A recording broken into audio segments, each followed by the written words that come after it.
behalf of Festival co-directors Namita Gokhale and William Dalrymple and all my colleagues at Team of Arts, welcome back to JLF's Brave New World.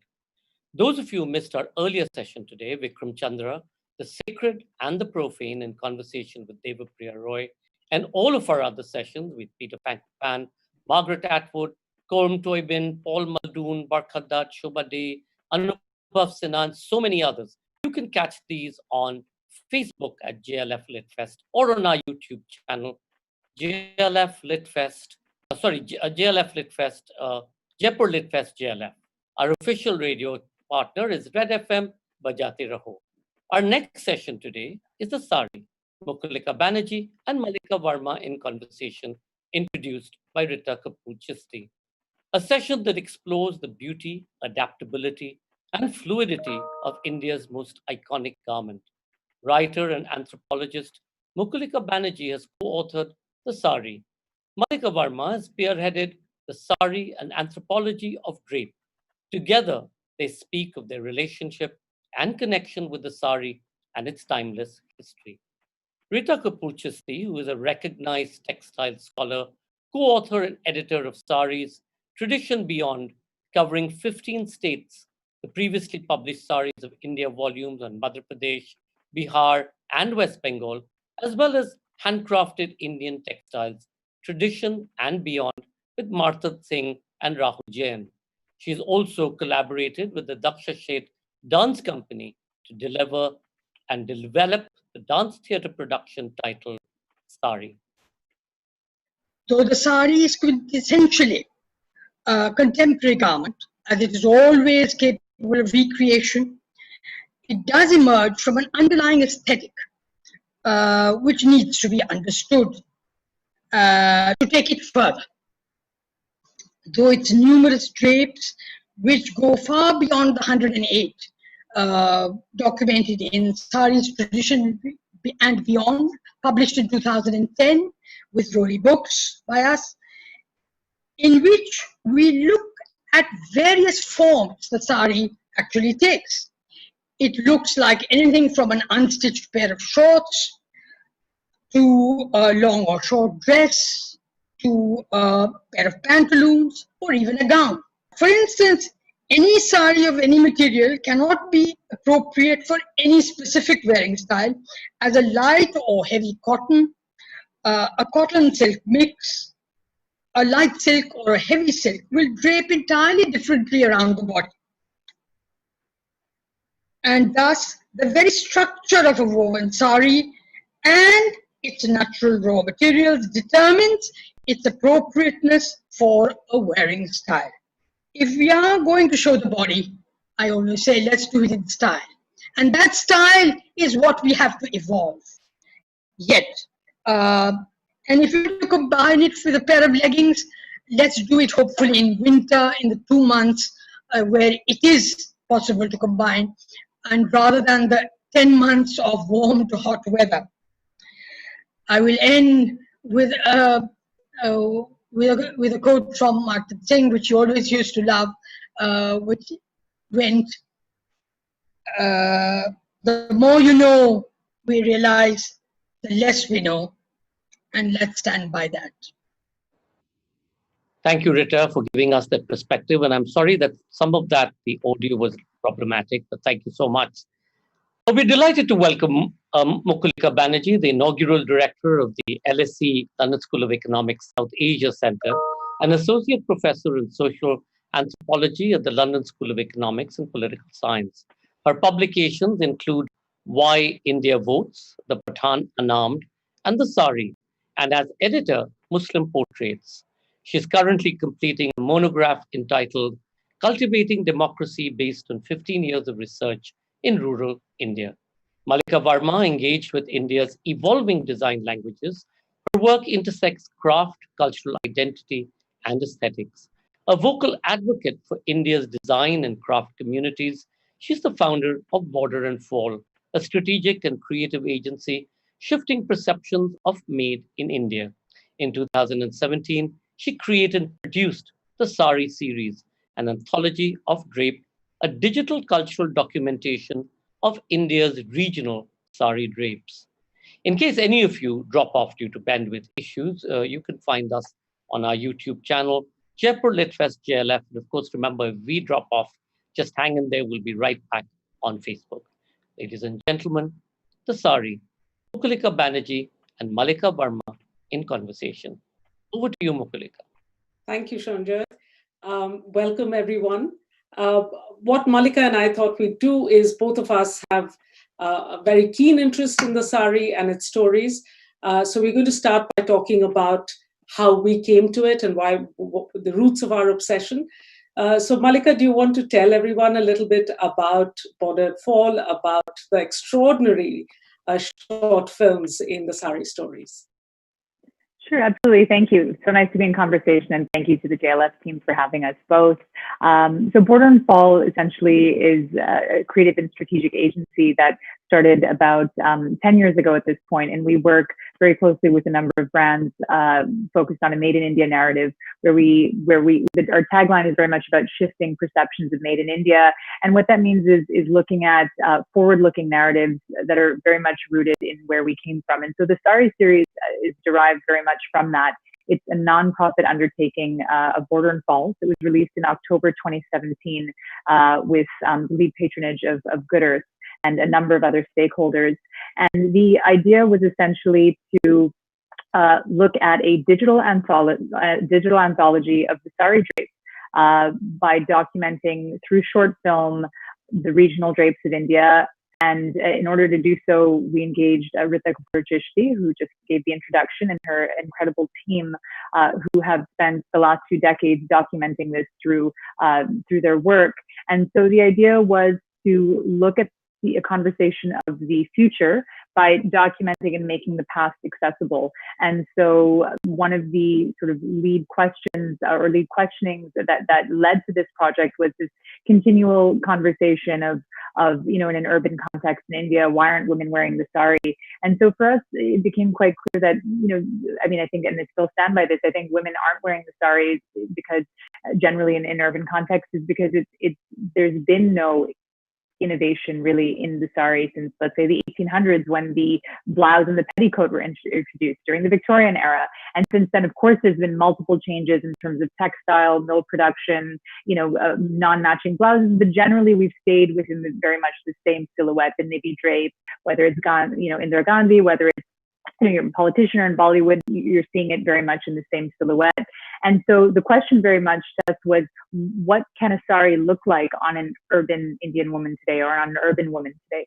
And that became very interesting. And so what you see in the Sari series, which is very much in the public domain as a free accessible resource, addresses that through use of maybe jersey fabric, not necessarily focused on the handloom conversation.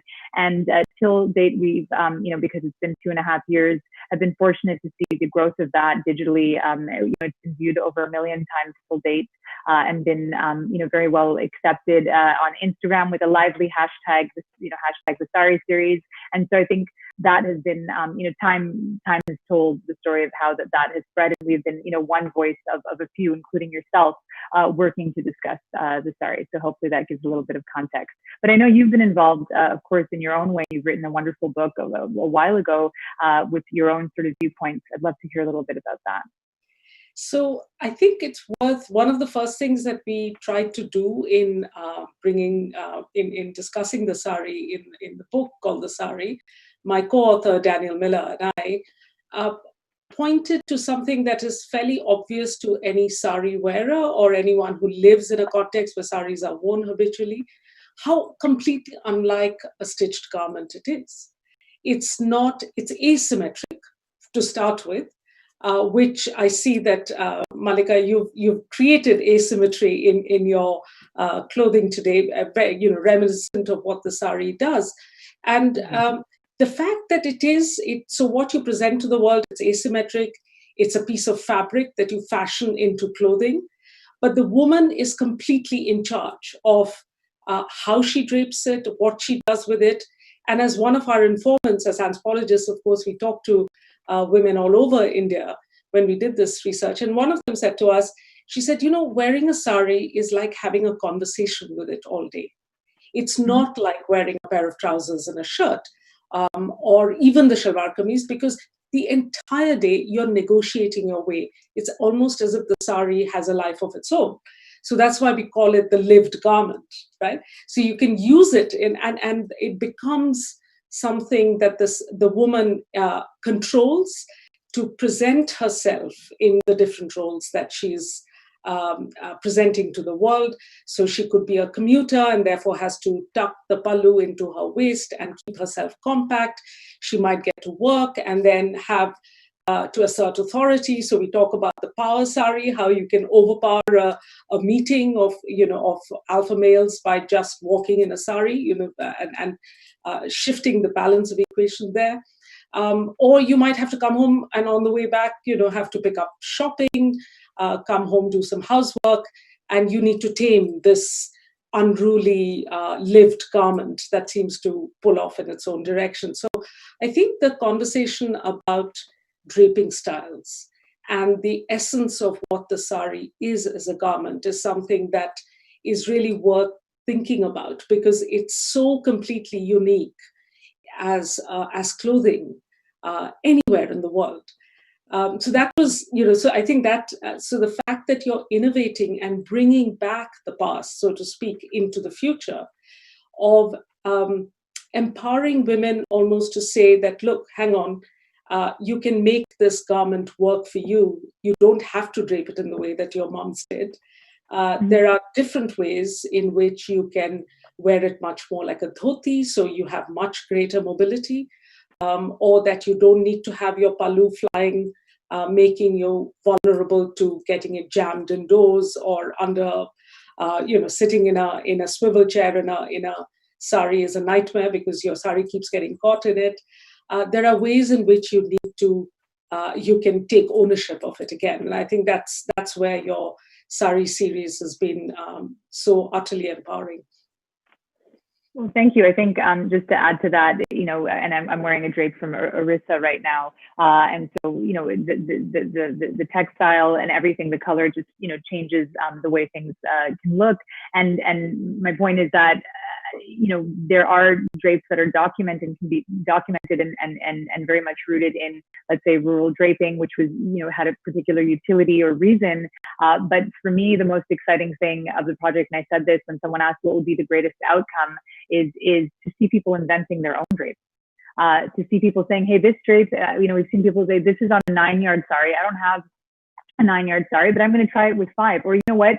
People have sent us images where they're trying to drape and it doesn't work out, but they like it anyways. And that really is, very, very exciting. And so to see that, to be entirely not prescriptive about how people wear it is, I think, very gratifying and a message that over time I realized the increased importance of that, because that's how things stay living and breathing as well.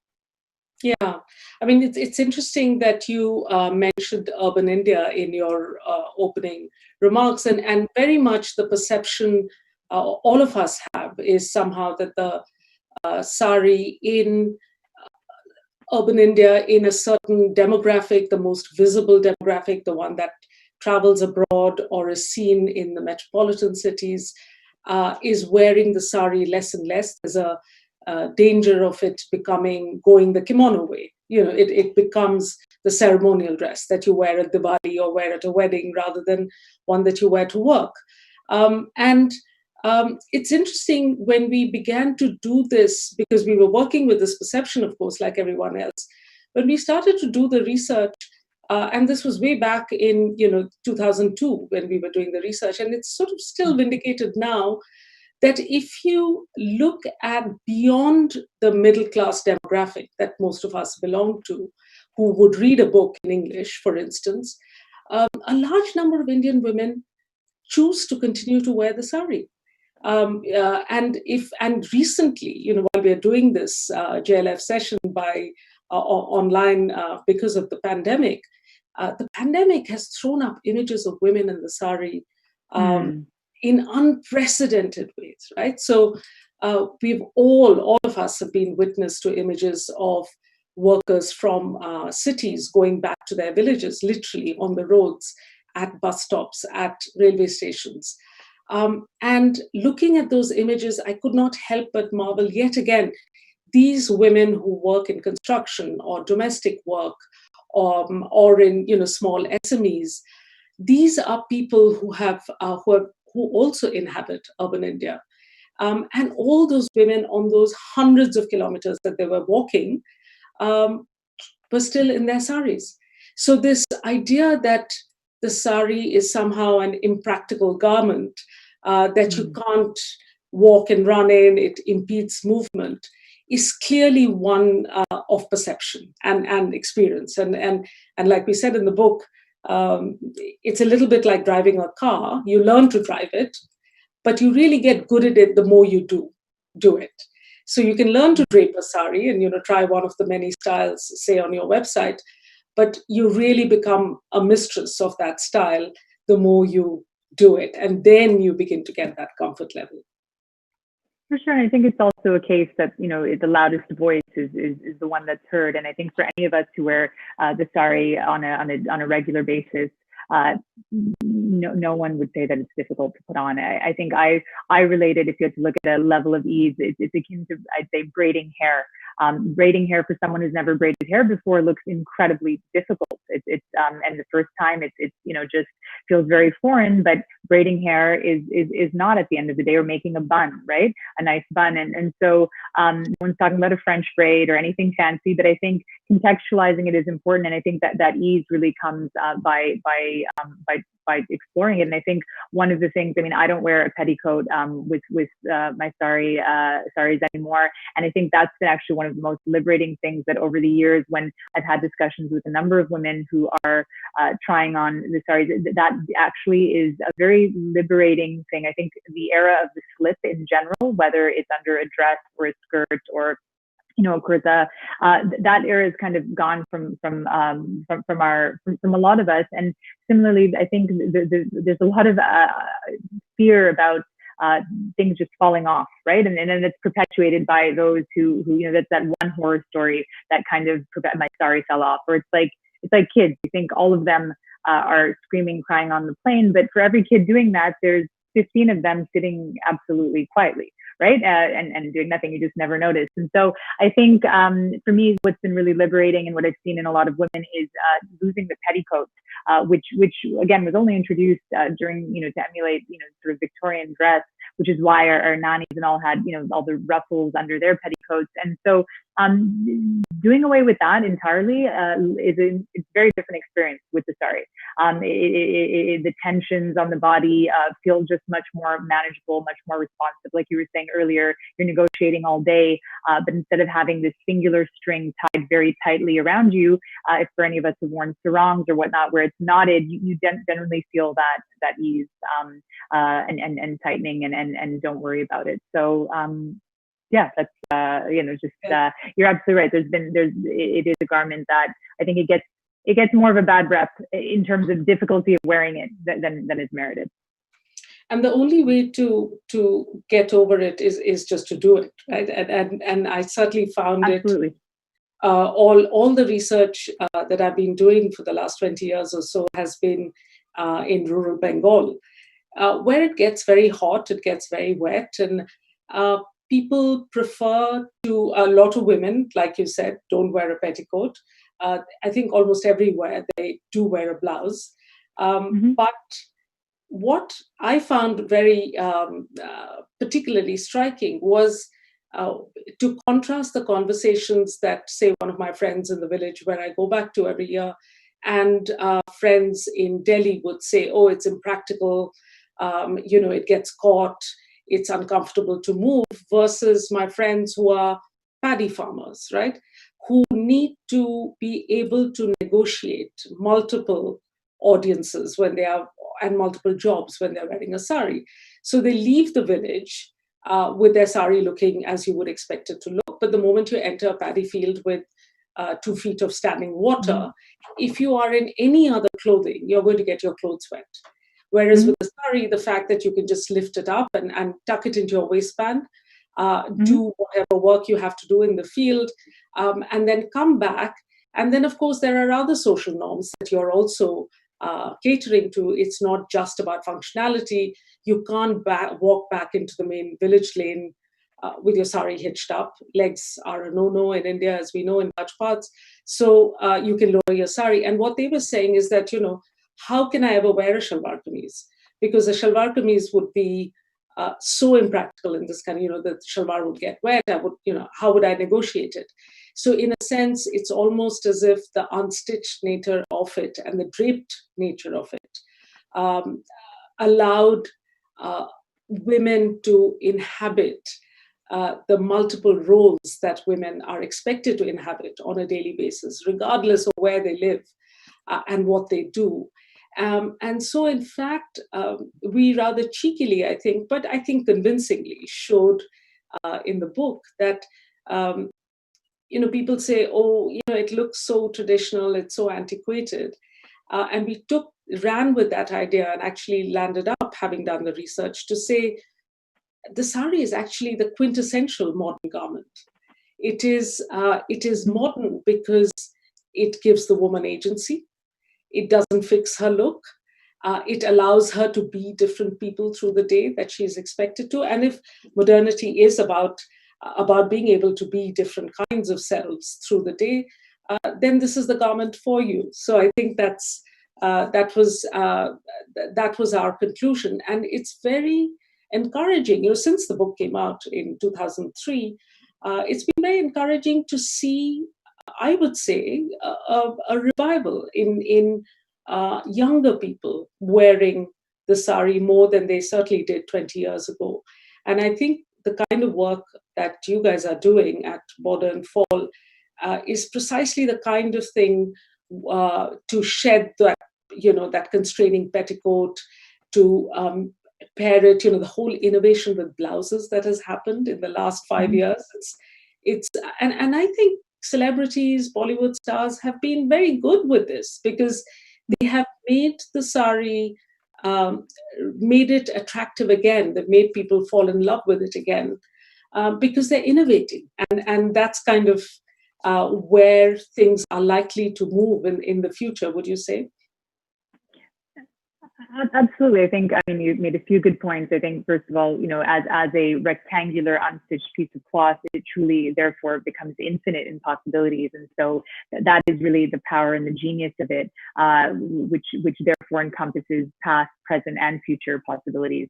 So it's all of those in one. And I think that's one of the takeaways of working so closely with the sari and looking at, people say, what have you learned? I'm like, it is just a powerful, powerful garment, whether it's memory, whether it's, the relation to the handloom economy, whether it, it goes on and on and on, milestone markers, coming of age, just so many things. And so earlier you mentioned also this difference between, your friends in the paddy fields in Bengal, and then also those in, let's say in more urban areas going to work. And I think there's been an imposed rigidity on a way to wear the sari in urban context. I don't know if I call it the Air India sort of approach, where there's a perfection. And so similarly, if you're wearing a button-down shirt today and you're working, you will roll up your sleeves if your hands are getting wet, right? You will easily roll up your pant leg as well. But for some reason, and women will do that with the sari in most parts of India, but in certain pockets of it is that there is a protocol and a way.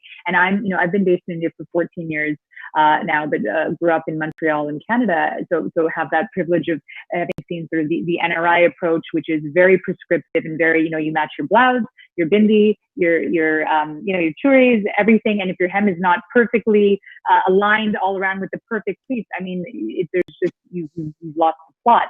And so, there's that, which tends to, I don't want to say fossilize, but yes, fossilize certain ways of doing things culturally, which, I completely respect and understand where that comes from. But equally in urban India, there's been, this kind of slow change where I'd say one of the largest widespread changes in the sari over the last 20 years has been the move away from a matching blouse to an, contrast blouse, right?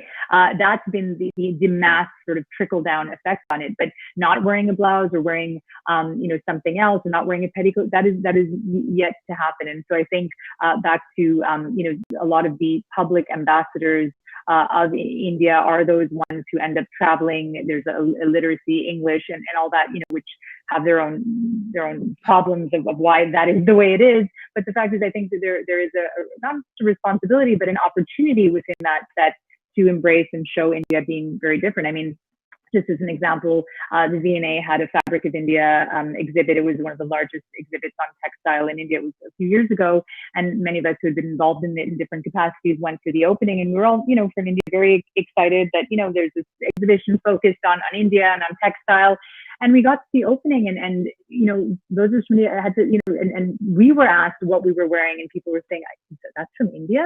And then we were looking at, sort of the digital print bandhani and this that had percolated down, and we said, what an opportunity here, because it's, with this set, or with all of them as ambassadors, and unfortunately we don't see design, the changes in design that are happening so wonderfully in India trickling down to the millions of Indians, or those of us from this side of the world, across the world. And I think that is the next sort of big opportunity, that better design for the masses in that way. Yeah, I'm glad you raised that, actually, because I think one of the things that we both of us have talked about amongst ourselves is what's happening with the materiality, the material itself of the sari in India now is a really interesting story, where the handloom sector we've made it, because of the inheritance from Gandhi and its politics and Swadeshi fabric and khadi. We know it is important. There has been, as in the 1980s, an ethnic revolution. The handloom industry was revitalized. It was made fashionable. Very importantly, khadi has always been around. But the economies of scale simply don't work, right? So unless there is a large enough market, certainly we found, looking at the consumer base of handloom, it's less than 10% of the country. I know in my village, the women had, at a minimum, and most women had 3 saris. So one they washed, the other one they wore, and they alternated it. There were 2 saris for daily wear, and the third sari. So these 2 saris were 150 rupee mill saris, right? You can buy them for under 300 rupees now. But, and these are the man-made fibers, the mercerized cotton that is being produced in mills. But their best sari that they wore for weddings, to go to vote, on special occasions, that was a handloom sari. And it was a cotton handloom, right? And that's all you could afford. But that was their pressure. So there's this sense, even this 90% consumer base in India that wears man-made fibers and mill-made saris, that when it's really special, they want a hand-woven sari. And that is an economy that we need to think about, again, in the context of the pandemic. If you think of what's happening with the weaving industry and with weavers, I mean, weavers having to go and break stones in a construction site because weaving is no longer a viable economic activity, means that the mathematics, the skill, the inherited knowledge base of that industry just disappears just like that, because it is not one that you have universities for. It is learnt through doing, through apprenticeships. And if that master weaver, or anybody who can weave, I mean, look at this sari, it's woven by, this is not a massively complicated design, but to look at, but it takes a certain kind of thinking and brain to do it. Once that person who knows how to do it has moved away from it and is just doing something as unskilled as breaking stones, we've lost it. So I think, there is also a collective responsibility to create that, to preserve that knowledge system, which maybe one way, is to bring these 2 stories together, is the popularization of wearing the sari more can go hand in hand with an innovation in making handloom more wearable and more economically viable. And if those 2 stories could come together, that would be a real win, wouldn't it? It would. I think there's just a lot within what you just said. I think we've found ourselves in a situation that we thought was temporary, right? And now seems to be much more permanent. And vis-a-vis addressing, I work with a number of brands who engage hundreds of weavers on their payrolls and give them full ongoing work as a full-time capacity. And conversations went from, okay, how do they work from home with the resources they have? How do we give them bare minimum and not cut their salary and cut everybody else's salary? And month 1, month 2, month 3, and now the problems are unfolding, and the magnitude of them is just unfolding as we're all in this together in that kind of lowest common denominator way of trying to figure out what and how long and what's going to happen. And so they're definitely, I think there's been a lot of wonderful initiatives to help raise funds, to help people that's temporarily.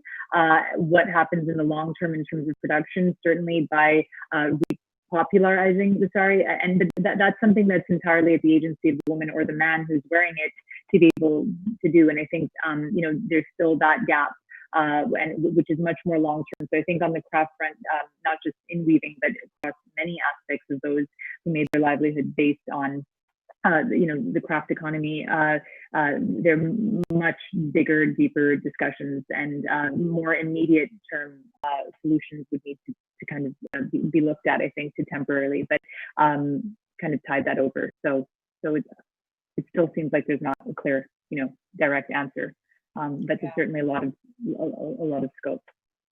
Yeah, but I think we're going to try and wrap up so that we have some time for questions. So I think if people watching want to start sending questions in, I can't see any yet, but we have a lot to say between us. Absolutely. Absolutely. Yeah. Yeah, no, and I think, I think just on the front of when we talk about contextualizing things in terms of urban India or whatnot, or how many women wear the sari, because data continues to be a problem. And as an anthropologist, I'm sure you appreciate this, where that's one of the biggest concerns about making statements, trying to quantify things and measuring impact. I think that's really where a lot of the solutions might lie, if we were able to understand and quantify how things are segmented, who's wearing what. I mean, when we were looking at the sari series, tried figuring out about how many women would wear the sari on a daily basis. And based on conservative estimates, I came up with the number of 80 million on a daily basis, which is still not a conversation of the sari going anywhere, right? Which is why I've always said too, the sari it's not about the sari dying. It's not about, it's a different conversation. And so data would be very interesting and important as well, which is again, much more long-term, deep initiative. So Malika, we have some questions. I can take one and you can take the other one. Go ahead. Yeah. To speak to our strengths. I'll take one just to give you a minute to catch your breath. But the question to you really is about the gender shift and the fact that recently it's been appropriated as menswear as well. And what if you had any comments? I'll take the other question, which is about the sari as an object with a personality, being multidimensional. What is our take? Well, as brand and design experts, I'm neither. Malika is that person and works with them. But I think there is, it sounds like a very masculine question as much. It's not necessarily only from a man. I think women ask this question, what does the wearer bring to the sari? At one level, I think there is, women in their 60s would say to us, I'm not a very good sari wearer. And there is a sort of, it's like, I'm not a great driver kind of self-perception, which is to say, well, I wear a sari, I wear it every day, but I've never really mastered it in the way that my sister can, for instance. This thing is, and there's a huge amount of social pressure, I think, on exactly as you were saying before, that, it must look perfect. Can you look elegant? Are you perfectly comfortable? Can you run in a sari? Kind of image that is a sort of Mother India image that is held up, that women are expected to conform to. And partly, I think what we are doing with this conversation is moving away from that perception to say, well, we never say that about tailored clothing. We never say, God, you really pull off a tailored shalwar kameez in the same way. Maybe you do, it's an aesthetic perception, but the element of skill which a sari requires is something that weighs heavy. But it is true that the same sari can be worn by two different women and look very, very different because the wearer does something to the sari itself. In the same way that two different people can attempt, you can have a woman in a 150 rupee sari look more exquisite and beautiful than somebody in a high-end designer sari who doesn't know how to wear it. So that constant subjective perception of that is true. But Malika, will you take, there are quite a few questions, so will you Sure. briefly take on the gender left question? Yeah. Sure, if you don't mind repeating it, please. Sorry? If you don't mind repeating the question, sorry, the gender just question. about men beginning to wear the sari and whether you had any thoughts on this gender. Sure, absolutely. Thank you for the question. And I mentioned earlier in this conversation where I said, men and women, and I think it's important to look at the sari first and step back as a draped garment. The sari ranges between 3.5 yards to 9 yards, and within that, we've imposed this distinction of sari, but it's truly a draped garment. So whether it's a lungi, dhoti, whatever it is, that is a draped garment, of which we have so many. I think at a certain point we started using the word sari to denote a certain type of silhouette. So for instance, we used to say, I love your kanjivaram, or I love your baluchari, but now you never said I loved your baluchari sari or kanjivaram sari. So we've added that on. And so I think men have been very much part of the draped equation, actually in many more ways, from, gamchas, turbans, dhotis, lungis, it goes on. And so they're a very important part, have been an important part, and continue to be. What we've seen with the Sari series is wonderful. I think it's opened up an accessibility to just learning how to do it. And we continue to see an incredible range of men, and that's some of my favorite, trying on the Sari drapes. And wearing them, which is fantastic. And in fact, Q, who is one of the filmmakers, who's also from Calcutta, he just had a lockdown sari challenge to raise money for weavers, and so he challenged men on Instagram to drape the sari using the film that had been created for the Sari series, and that's been really interesting to see. So I think men have continue to remain, an important part of the sari, conversation. And also, I mean, they're also the ones who tend to make, sell, promote. If you look at it, it's a garment overwhelmingly worn by women, but men are such an important part of that side. And his film, is called Sari Men and looks at that very closely. That sounds like a great project, actually. Yeah, in fact, the related question to that about weavers, which we did talk about towards the end, but whether something can be done, I think people are deeply worried, and you're the one with the business brains. Do you think we can somehow have a campaign for handloom? I mean, literally, there are our weavers are starving at the moment. Sure, and I think it's a supply demand equation. I think what people can do, sure. I think we all inherently know that many people are struggling right now, and so we can buy handlooms.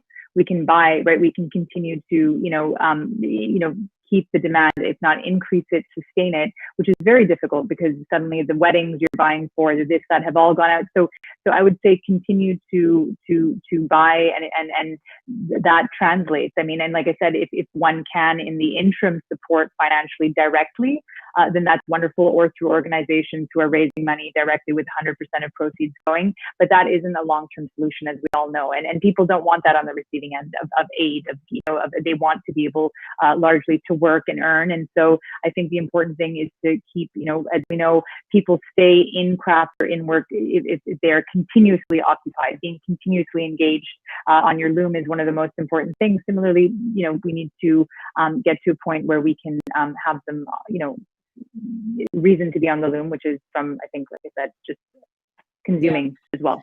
I think a very good outcome of this session would be that everyone watching pledges to buy 2 saris in the next month and persuades 10 other people to do the same. I think we have to take ownership of this process a little and it's a wide range. You're absolutely right. I think whether you're looking to spend 1,500 rupees or 15,000, there's a very wide range within that. Even though handloom remains more of an elitist conversation, I would say buy directly, support, and there's a lot of campaigns already out there. And I think on a basic human level, we know that people are in need because they don't have work.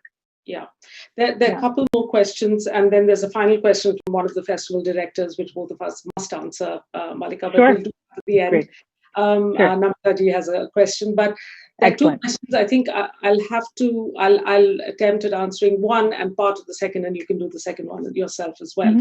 The first one is a question about Pakistan, which is partly because I've lived and worked in Pakistan, and the question of what the status of the sari there is. And it's true that on recent visits in the last 5 years that I've been going to Pakistan, it's completely usual to see women in saris at evening parties. And I haven't seen women at work in saris in Pakistan, but in offices and universities, but I certainly saw them in the evening. So there is a tradition of, I have a number of friends who will say that a certain class and maybe a certain vintage of Pakistani who moved from the East continues to have these sari wearing traditions, but they don't, they haven't passed it on. So younger women, I don't know about.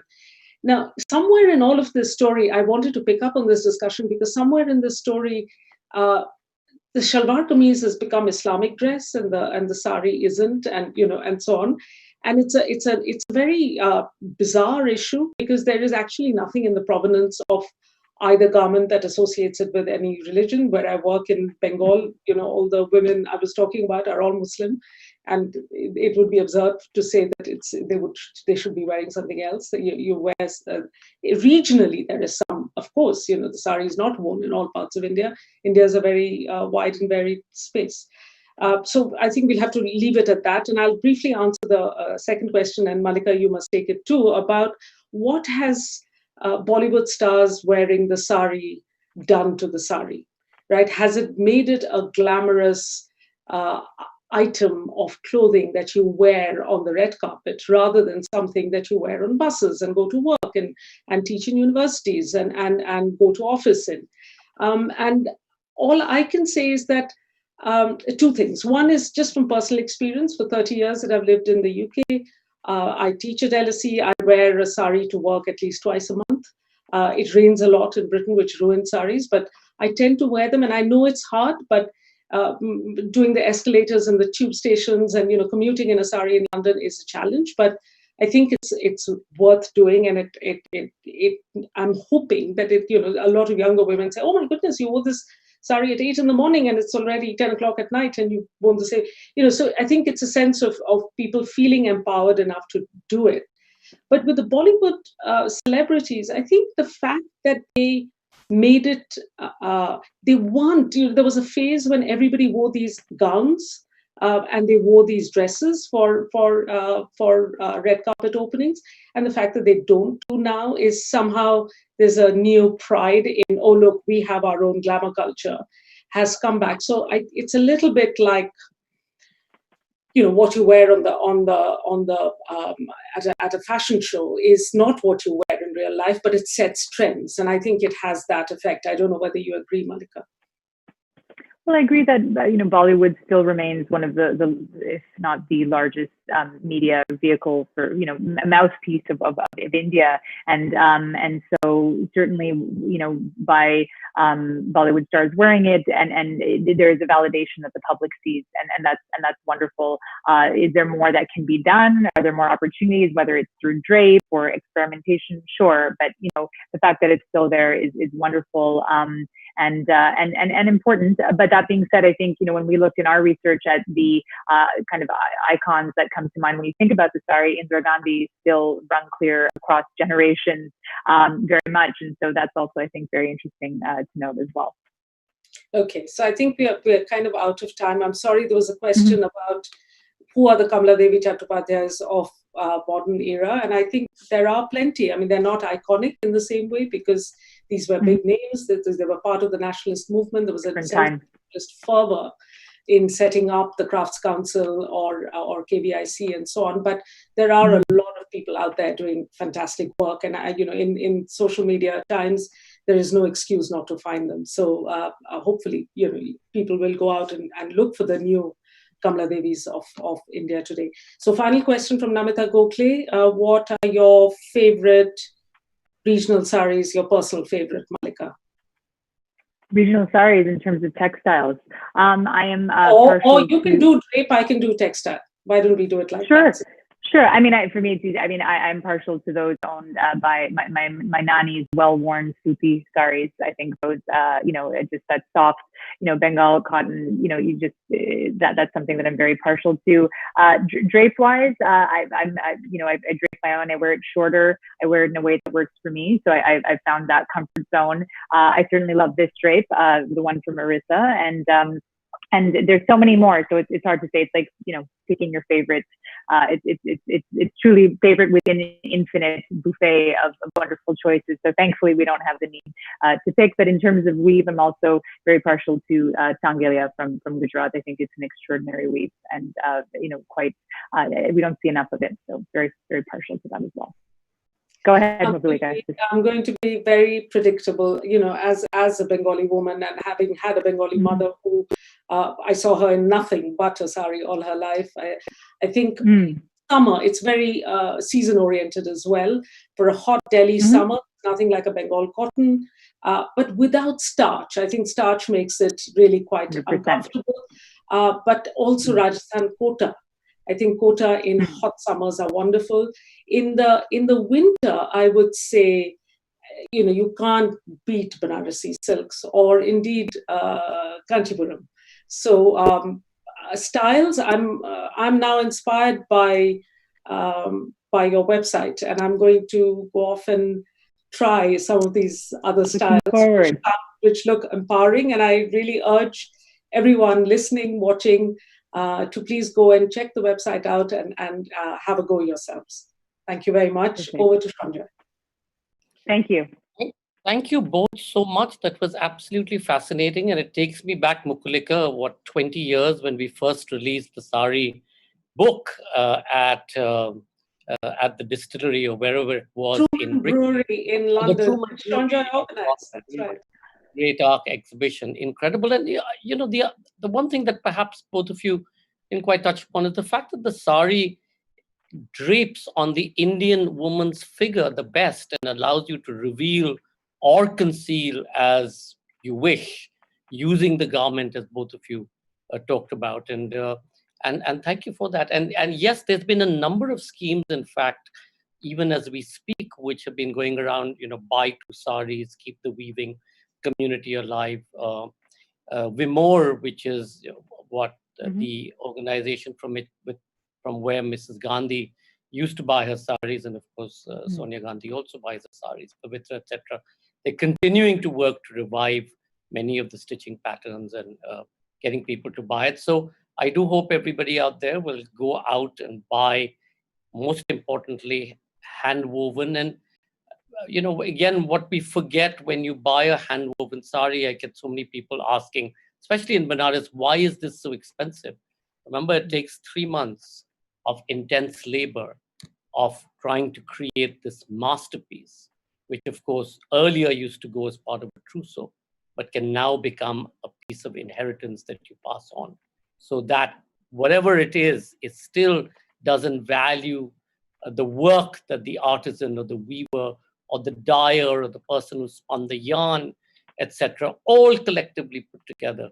You still don't get the value of that when you go and buy a sari. So please do, and perhaps don't bargain it down, because you are then in many ways not really appreciating the incredible craft of that sari, but the 30 years that weaver has taken in terms of learning that craft. So on that note, thank you both so much. And thank you to all our viewers. And I'm sorry again that we couldn't take all the questions, and maybe we will pass them on to Malika and Mukulika, and they can both answer them, and we will put it up on Facebook.